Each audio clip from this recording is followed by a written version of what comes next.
Il est tout juste 18h30 sur Aloula et c'est le journal. À la une de l'actualité ce soir. La communication, une priorité à l'agenda de la nouvelle stratégie de la Direction générale de la Sûreté nationale. Un mécanisme d'ouverture et de renforcement de la police de proximité. Pour 2023, la DGSN capitalise sur ses acquis et lance de nouveaux mécanismes de communication institutionnelle. L'hôpital universitaire international Mohamed VI de Bouskoura, certifié ISO 9001 version 2015. Une certification qui récompense la politique d'amélioration continue de la qualité et de la sécurité des soins. Dans ce journal, zoom sur cette approche centrée patient avec le directeur général de cet établissement.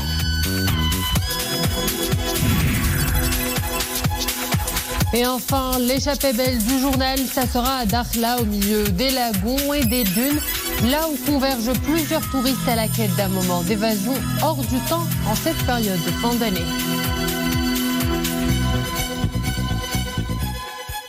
Bonsoir à tous. Avant le développement de ces titres, le président du Libéria, George Weah, a reçu en audience à Monrovia le ministre de l'Inclusion économique, de la petite entreprise, de l'emploi et des compétences, Younes Khoury, porteur d'un message de Sa Majesté le roi Mohamed VI.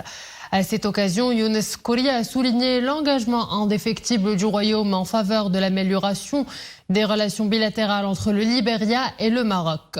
Les deux parties ont ainsi passé en revue les différents domaines de coopération, programmes de développement dans le domaine du commerce, des infrastructures ou encore les opportunités d'emploi et les capacités humaines. Et ce soir, dans notre focus sur le bilan de la Direction générale de la Sûreté nationale 2022, nous braquons les projecteurs sur le volet communication, une des priorités à engager dans la nouvelle stratégie de la proximité de la DGSN, un mécanisme d'ouverture et de renforcement d'une police de proximité. Les grandes lignes de cette stratégie, c'est avec Nisrine Aouzdar.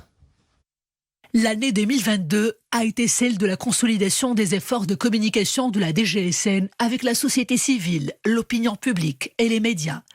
Une approche communicationnelle qui s'est révélée positive, tout canal confondu. Elle a permis à la DGSN d'atteindre les objectifs escomptés et surtout de renforcer sa politique d'ouverture et son image de police citoyenne et de proximité. D'importants mécanismes informatiques ont été mis en place afin de détecter les contenus violents sur les réseaux sociaux et les fake news aussi. Des contenus soumis à des expertises techniques et à de profondes recherches, et cela dans un laps de temps moyen allant de 2 à 5 heures.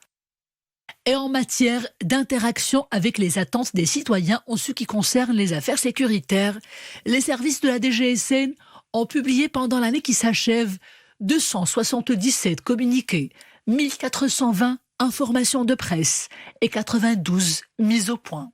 En plus de la publication de 3 numéros des revues de la police, des publications qui portent notamment sur la prévention contre les psychotropes, la sécurité routière et les démarches afin de voyager via les passages frontaliers du royaume. Pour ce qui est de la coopération avec les organes de presse, 2022 a été marqué par l'acceptation de la plupart des demandes de réalisation de reportages et de contenus médiatiques, des demandes émises dans ce sens par différents médias. Plus de 2100 reportages et couvertures médiatiques ont été réalisés sur des affaires et des événements liés à la sécurité. La DGSN a aussi fait de la communication digitale son grand allié. Une intervention positive a été assurée avec les utilisateurs des réseaux sociaux. L'année 2022 a été marquée par la création par la DGSN d'un compte officiel sur Instagram, dont le nombre de followers a atteint plus de 130 000 en moins de 10 mois. Les services de la sûreté ont aussi publié plus de 600 contenus de sensibilisation et d'information sur les autres comptes officiels de la DGSN, notamment Twitter et Facebook. Des publications qui ont fini par enregistrer des pics d'interaction en 2022, avec plus de 13 millions d'accès et de visualisations générales. Service militaire, c'est parti pour l'opération de recensement des jeunes, conformément aux hautes orientations de Sa Majesté le roi Mohammed VI, chef suprême et chef d'état-major général des forces armées royales. Les jeunes ciblés doivent être âgés entre 19 et 25 ans à la date du 1er juin 2023. Selon les données du recensement relatif au service militaire au titre de l'année en cours, cette opération connaît un grand engouement de la part des jeunes, particulièrement du sexe féminin. Le nombre des jeunes ayant achevé les procédures de recensement relatif au service militaire au titre de l'année 2022 s'est établi à 178 166. L'opération de recensement prendra fin le 25 février 2023. L'eurodéputé Brice Hortefeux alerte la Commission européenne sur d'éventuels liens entre le Front Polisario et des groupes terroristes, un signe d'inquiétude au sein de l'Union européenne. Dans sa question écrite adressée à l'instance européenne, l'ancien ministre français de l'Intérieur souligne qu'il pourrait y avoir une collusion entre le Polisario et des groupes terroristes, au point que le Polisario fournirait des armes et un soutien logistique, y compris du carburant à ces groupes. Selon l'eurodéputé, la situation dans la région du Sahel et du Sahara s'est détériorée ces dernières années. Une menace pour la stabilité régionale et internationale, assurant que le manque de contrôle dans les zones sous contrôle du Polisario serait mis à profit par de nombreux groupes illicites. Visa électronique à partir du 10 janvier, les ressortissants de la Jordanie, de l'Inde, du Guatemala et de l'Azerbaïdjan pourront en bénéficier. Selon le ministère des Affaires étrangères, de la coopération africaine et des Marocains résidant à l'étranger, cette décision intervient dans le cadre des efforts déployés par le Royaume visant la digitalisation des services de l'administration publique, particulièrement ceux liés à l'action consulaire au niveau des missions diplomatiques et des consulats du Royaume. Nouvelle distinction pour le système de santé marocain. L'hôpital universitaire international Mohammed VI de Bouskoura vient d'obtenir la certification ISO 9001 version 2015, un label qui récompense l'engagement de l'hôpital universitaire dans une politique d'amélioration continue de la qualité et de la sécurité des soins. Mohamed Laroui, Leïla Esri avec Zakaria Moukhin Billah. L'hôpital universitaire international Mohammed VI de Bouskoura, une référence dans le secteur médical, désormais labellisé ISO 9001, version 2015. Cette certification internationale, obtenue suite à un audit strict et précis, confirme l'approche centrée patient et articulée autour du respect de leurs droits et de la prise en compte de leurs besoins. C'est un hôpital qui fait partie d'un ensemble qui comprend l'université Mohammed VI des sciences de la santé et qui a une particularité, c'est une fondation à but non lucratif. Du moment que c'est un hôpital universitaire, donc les principaux intervenants sont des professeurs de médecine et il est équipé de la technologie la plus performante. Édifié sur une superficie de 47 000 m², l'hôpital est d'une capacité de 325 lits. L'établissement comprend toutes les spécialités, notamment un trauma center. Il œuvre pour appliquer un système de management de la qualité efficace. Le but étant de réaliser des performances élevées dans la prise en charge des patients, pour les consultations, les urgences et les services d'hospitalisation. L'hôpital universitaire international Mohammed VI de Bouskoura veille à jouer un rôle d'acteur social également à travers l'organisation de différents ateliers de sensibilisation et de campagnes, notamment celles les plus récentes, celle qui a été faite à la veille de Aïd Maoulid Nabawi en faveur de jeunes garçons de familles défavorisées. Il y a également la campagne de dépistage précoce du cancer du sein et du col de l'utérus.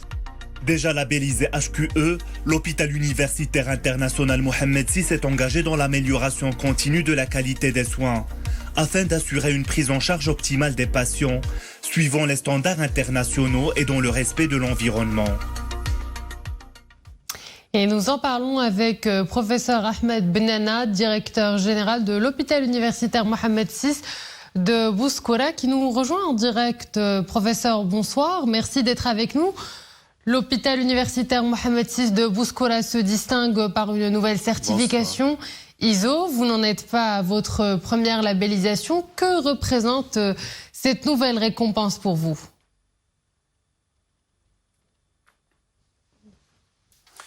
Bonsoir, je vous remercie pour l'invitation. Oui, effectivement, nous venons, comme vous l'avez signalé, d'obtenir la certification ISO 9001 version 2015. Et en fait, cette certification nous permet déjà de connaître notre niveau initial de qualité. Et voilà, justement, en ayant ciblé déjà pour l'obtention de ce certificat, un diagnostic et un examen très strict, des audits très stricts, et que ce soit un audit interne ou un audit externe. Et donc, nous avons pu donc obtenir ce certificat qui nous a permis donc de connaître notre niveau initial de la qualité et de pouvoir nous projeter dans l'avenir pour aller encore plus loin et chercher d'autres certifications plus exigeantes. Vous renforcez donc une démarche de qualité à tous les niveaux en termes. Il y a un écho. Hein, donc, oui. En termes de soins particuliers, comment la définirez-vous et quels en sont les piliers?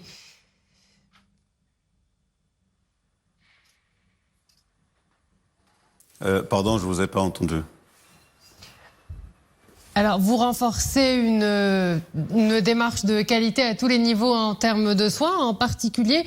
Comment la définirez-vous et quels en sont les piliers?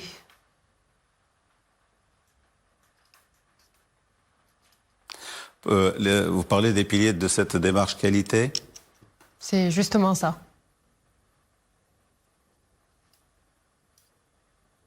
Oui. En fait, vous savez que la norme ISO 9001, dans sa version 2015, est une norme qui s'intéresse à la fois à la qualité, mais aussi elle ramène un niveau et un volet très important en termes de sécurité.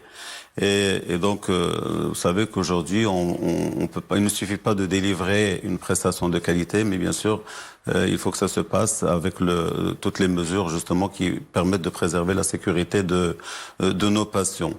En fait, cette certification qui s'est intéressée aux soins, aux explorations et aux urgences viendra par la suite la compléter un certain nombre, ou viendront un certain nombre de certifications. Nous sommes aujourd'hui sur un chantier, par exemple pour la 13485, nous sommes sur un chantier aussi sur la 50001 par rapport à l'efficacité énergétique, et nous sommes aussi sur une initiative connue qui s'appelle l'initiative IHAB, qui est très importante.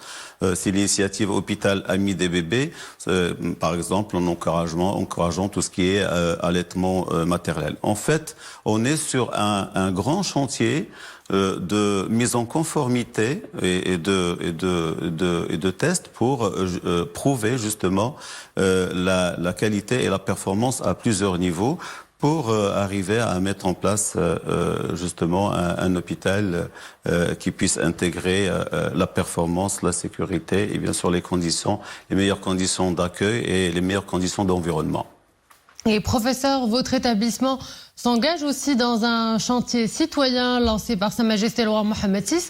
Je parle de la généralisation de la protection sociale. Comment cet engagement prend-il forme au sein de votre structure ?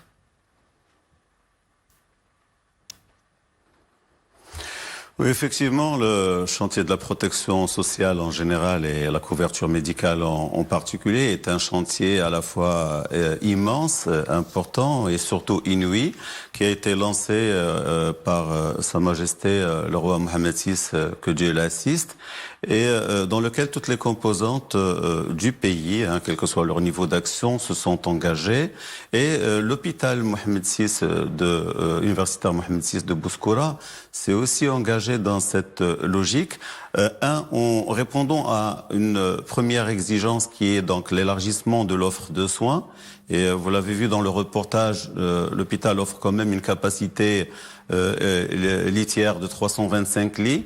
Mais ce qui est encore très important, c'est que cet hôpital, pour permettre à nos concitoyens de disposer de toutes les technologies et des prises en charge des plus complexes au niveau de notre pays, l'hôpital a développé un certain nombre de pôles d'excellence. On parlait un petit peu au niveau du reportage. Vous avez le pôle d'excellence mère-enfant et nouveau-né. Vous avez surtout là où on a tout un service de réanimation néonatale, et vous savez que ce créneau et ce secteur est très important, et la demande au Maroc est très importante. Et nous avons aussi un pôle d'excellence qui est celui du pôle tête et cou, avec tout ce qui est neurochirurgie, avec tout ce qui est chirurgie otorhinolaryngologique, l'ophtalmologie et autres, et un pôle d'excellence qui est très important. On en a parlé peut-être au niveau du reportage, mais il y a un détail aussi important à mettre en place. C'est ce trauma center dont dispose la structure, dont dispose l'hôpital Université internationale Mohamed VI. En fait, ce trauma center, il est là pour prendre en charge tous les traumatismes, quelle que soit leur origine.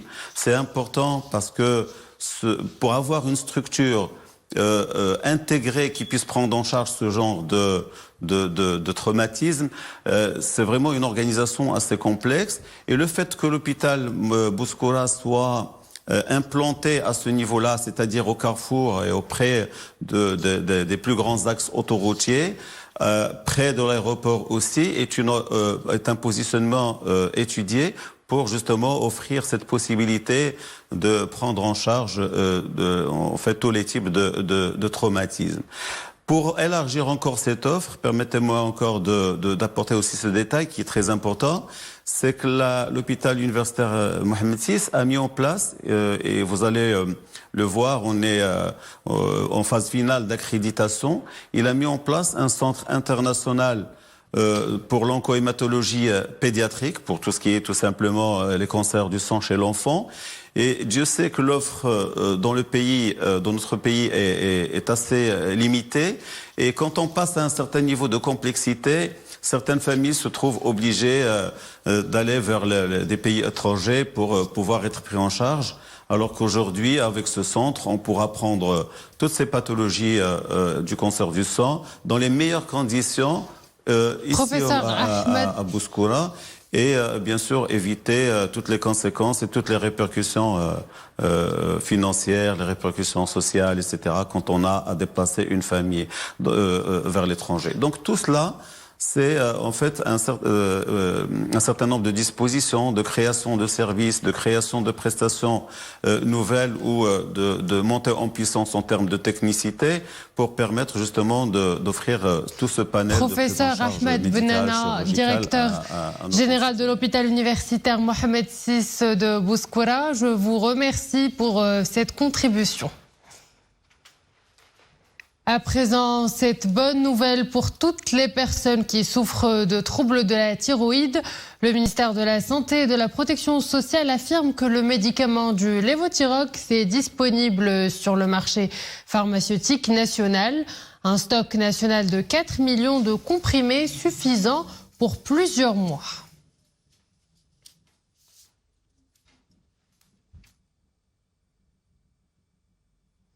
Place à notre escale internationale avec d'abord la Chine qui décide de lever la quarantaine à partir du 8 janvier prochain. Pékin rétablit la délivrance des passeports et des visas, des nouvelles mesures d'assouplissement qui comprennent la délivrance de permis d'entrée et de sortie de Chine et des permis de sortie des zones de contrôle frontalières. Un assouplissement supplémentaire des mesures de contrôle pandémique après 3 années de restrictions intransigeantes mises en œuvre dans le cadre d'une stratégie zéro Covid. Les États-Unis espèrent en avoir bientôt fini avec le blizzard du siècle qui a fait au moins 53 morts à travers le pays, à travers 9 États.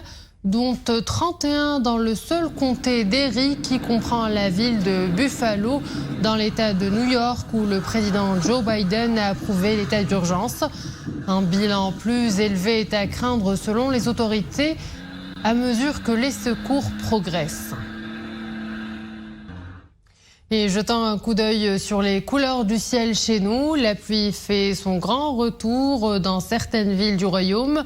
Selon un bulletin d'alerte de la Direction générale de la météorologie, des pluies localement fortes et orageuses et de fortes rafales de vent sont prévues aujourd'hui et demain jeudi dans certaines provinces du sud du royaume. Entre 30 et 60 mm de pluie attendus dans les provinces de Boujdour, Ouad Dahab et Aoussert. Et avant de nous quitter, prenons le large vers la presqu'île de Dakhla. La cité accueille des touristes venus du monde entier à la recherche de la magie des fêtes de fin d'année, loin du froid. Les établissements hôteliers font le plein, une embellie qui se confirme et redonne des forces à l'activité touristique. Kardlemi, Mohamed Iddas avec Maria Aouet. Ils viennent de loin pour visiter ce petit paradis caché entre mer et désert. Le décor est posé, sable fin et eau cristalline, température ambiante et douceur de vivre, une alchimie parfaite pour célébrer les fêtes de fin d'année. On a choisi cette destination parce qu'à Dakhla, il fait toujours très beau. C'est une ville paisible pour se détendre et profiter du soleil en bord de mer. Quoi de mieux pour clore l'année en beauté que d'être ici dans ce petit paradis? Nous sommes venus d'Allemagne pour profiter des beaux jours et découvrir cette merveilleuse ville. C'est vraiment magnifique d'être ici. Un décor idyllique pour des vacances de rêve, encerclés par les eaux azur du lagon.